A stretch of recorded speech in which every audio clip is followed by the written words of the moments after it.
Sir ಈಗ ಇದು by election 3 ಕ್ಷೇತ್ರ ಬೈ ಎಲೆಕ್ಷನ್ ಪರ್ಟಿಕ್ಯುಲರ್ ಆಗಿ ಶಿಗ್ಗಾಂವ್ ಏನಂದ್ರೆ ಅಲ್ಪಸಂಖ್ಯಾತರು ಕೊಡಬೇಕಂತ ಈಗಾಗಲೇ ಈ ಅಂಜುಮನ್ ಸಂಸ್ಥೆ ಮನವಿ ಮಾಡಿದ್ದಾರೆ. ಇಲ್ಲ, ನಾವು ಹೈಕಮಾಂಡ್ ಅಲ್ಲಿ ಮನವಿ ಮಾಡಿದೀವಿ. ನಮ್ಮ ಪಕ್ಷ ಹೈಕಮಾಂಡ್ ಪಕ್ಷ, ತೀರ್ಮಾನ ಮಾಡೋದು ಹೈಕಮಾಂಡ್.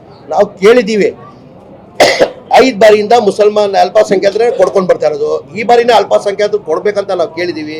ನಮ್ಮ ಪಕ್ಷ ಹೈಕಮಾಂಡ್ ಪಕ್ಷ, ನಾವು ಕೇಳ್ಬೋದು ಅಷ್ಟೇ. ತೀರ್ಮಾನ ಮಾಡೋರು ಹೈಕಮಾಂಡ್. ನಾವ್ ಯಾರು ಇಲ್ಲಿ ತೀರ್ಮಾನ ಮಾಡೋಕ್ಕಾಗಲ್ಲ. ಅವ್ರು ಏನ್ ತೀರ್ಮಾನ ಮಾಡ್ತಾರೆ ಅದಕ್ಕೆ ಬಂದ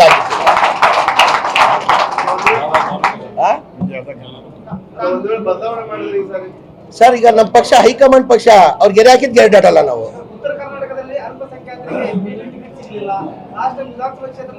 ಇಲ್ಲ ಇಲ್ಲ ಇಲ್ಲಿ ಅಲ್ಪಸಂಖ್ಯಾತರಿಗೆ ಸಿಗ್ಗೊಂದಲ್ಲಿ ಕೊಡಬಾರ್ದಂತ ಎಲ್ಲೂ ನಿರ್ಧಾರ ತಗೊಂಡಿಲ್ಲ, ತೀರ್ಮಾನ ತಗೊಂಡಿಲ್ಲ.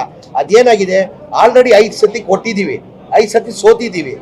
ಅದ್ರಲ್ಲಿ ಒಂದು ಯೋಚನೆ ಮಾಡ್ತಾರೆ, ಇಲ್ಲ ಅಂತ ಇಲ್ಲ. ಈಗ ನಮ್ಮ ಪಕ್ಷ ಹೈಕಮಾಂಡ್ ನಾವು ಕೇಳ್ತಾ ಇದೀವಿ, ಅಲ್ಪಸಂಖ್ಯಾತರೇ ಕೊಡಿ, ನಾವು ಈ ಬಾರಿ ಗೆಲ್ಸ್ಕೊಂಡ್ ಬರ್ತೀವಿ ಅಂತ ಕೇಳ್ತಾ ಇದೀವಿ.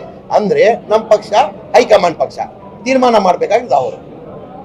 ಈ ಬಾರಿ ಬೈ ಎಲೆಕ್ಷನ್ ಅಲ್ಲಿ 3 ಗೆಲ್ತೀವಿ ನಾವು. ಸಿಗ್ಗಾಂವ್ನು ಗೆಲ್ತೀವಿ, ಸಂಡೂರು ಗೆಲ್ತೀವಿ, ಚನ್ನಪಟ್ಟಣನೂ ಗೆಲ್ತೀವಿ. ಆಮೇಲೆ ಇವತ್ತು ಬರ್ದಿಕೊಳ್ಳಿ, ಇವತ್ತು ಹುಬ್ಳಿದಲ್ಲಿ ಇಂಥ ದಿನ ಕುಮಾರಸ್ವಾಮಿ ಬಹಳ ಏನೋ ಕನ್ಸು ನೋಡ್ಕೊಂಡು ಕೂತವ್ರೆ, ಹಂಗಾಗ್ತದ ಹಿಂಗಾಗ್ತದ ಅಂತ ಕುಮಾರಸ್ವಾಮಿ ಅವರು.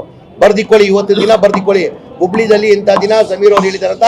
ಕನಿಷ್ಠ ನಾವು ಚನ್ನಪಟ್ಟಣದಲ್ಲಿ 30,000 ಲೀಡಲ್ಲಿ ನಾವು ಗೆಲ್ತಾ ಇದೀವಿ. 30,000 ಲೀಡಲ್ಲಿ.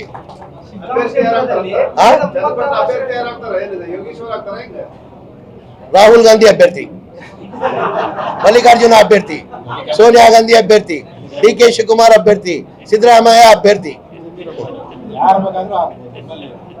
ಕಾಂಗ್ರೆಸ್ ಪಕ್ಷ ಅದು ಅಷ್ಟೇ.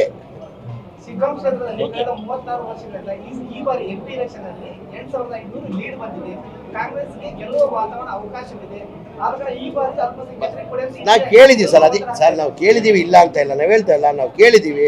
ನಮ್ಮ ಪಕ್ಷ ಹೈಕಮಾಂಡ್ ಪಕ್ಷ, ತೀರ್ಮಾನ ಮಾಡಬೇಕಾಗಿರೋ ಅವರು. ನಾವು ಕೇಳಿದೀವಿ